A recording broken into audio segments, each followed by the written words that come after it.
Sanibonani nginibingelele ngiphinde nginamukele kwiNyakatho The North TV. Umqalo channel sacela wenza ukulungelayo uchofe ibhathini elibhala ukuthi subscribe uzongokuqala ukuthola amavidiyo ile channel enithanda kakhulu iNyakatho The North TV. Bafithi nginiphathele izindaba eyishube kakhulu umthandeni mfowamaqele. Sekusolwa ukuthi umthandeni mfowamaqele ukopele ingoma kaKhuzani. Sekhomba ukuthi uKhuzani ukhiphe i-album yakhe ethi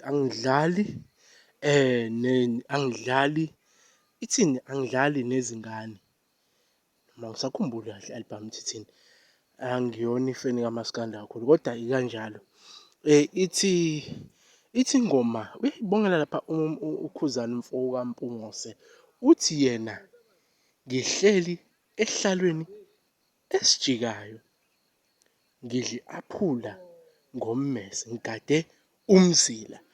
Bafowethu ngizoyidedela nina nizwele nina ubufakazi lobu engibishoyo ukuthi umthandeni untshontshe ingoma kaKhuzani. Ngiyazi abantu abaningi bacekile bayitshela ayi lo mfana lo ufuna nje ukuthi e-trend noma ufuna ukwenza ama-views amaningi ngale video. Cha lutho iqiniso leli nizoyizwela nina mathupha. Ngicela nenze okulungileyo nichofe ibhathini elibhalwe ukuthi subscribe, ni-like, ni-share. Ngiyabonga ukuthi ngiyidedeleke ividiyo bafowethu nibonene namathupha okwenzakalayo kule video elandelayo. Ngiyabonga ngakhohlwa ukungena kuma-comment section ni-comment. Ubuya ngithi konke sikuzuzayo sikuthola ngokwethekela shani noma yini imbuzeni sizoyifakela thina amagama.